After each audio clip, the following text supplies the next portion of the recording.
Hello, Professor. We have a presentation about does digital engagement affect customers' short-term response and long-term value in retail. Okay, let me begin our presentation.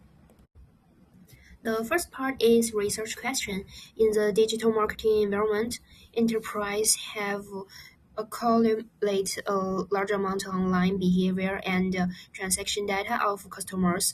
However, existing research and protection often only focus on one aspect of short-term market response or long-term customer value. In reality, highly responsive customers are not necessarily high value customers. If we only approach from a single perspective, it is easy to lead to low efficiency in the allocation of market resource. Therefore, it is necessary to systematically analyze the comprehensive impact of customers' digital engagement behaviors on short-term and long-term outcomes within the same framework. The second part is about research objectives. Based on the above issue, this study aims to construct a unified analytical framework to evaluate the economic effect of customers' digital engagement behaviors.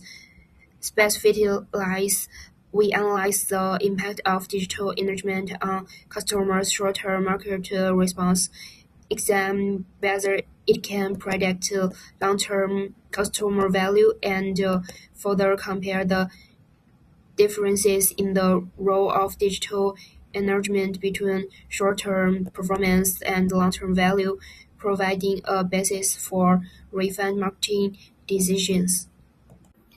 First, the data we use the Kango marketing campaign dataset. Each row is one customer. After cleaning, we have 2,240 customers. For the time coverage, we use the customer joint data DT customer. The response rate is about 40.9. High-value customers are defined as the top 25 by total spending. For the variable construction and the key factor, we studied two related outcomes. DV1 is response customer. Response equals 1 if the customer accepts the last packaging. DV2 is high-value customer. When it equals 1 is if total spending is in the top 25. Our key factor is DG index, which measures online activity. In the MAN model, it uses web purchase plus web visitors. So for the methodology, because both outcomes DV1 and DV2 are equal 0 or 1, we use the logit model. We run the same model twice, one for response, one for high value, with the same controls. We use robust standard errors, and finally we check VIF to make sure the variables are not too similar. Actually, for the accuracy of the result, we add control variables in simple groups like income and age, kids at home, currency and customer tenure, offline buying in the store and catalog, plus the packaging results, plus education and material status. This helps us include the effect of DG index. Key findings can be derived from the result tables. First, the data in the tables proves that the logit model has strong robustness, external generalization ability, and result reliability. The effectiveness of the key independent variables exhibits distinct differences based on the dependent variables. Whether the digital index is constructed using num web visit months or num web purchases, it shows a highly significant positive impact on customer responses. However, for high-value customers, there is no statistical significance.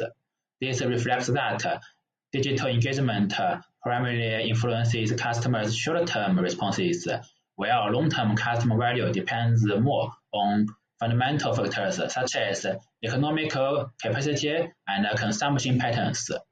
The control variables also exhibit different behaviors towards the two dependent variables.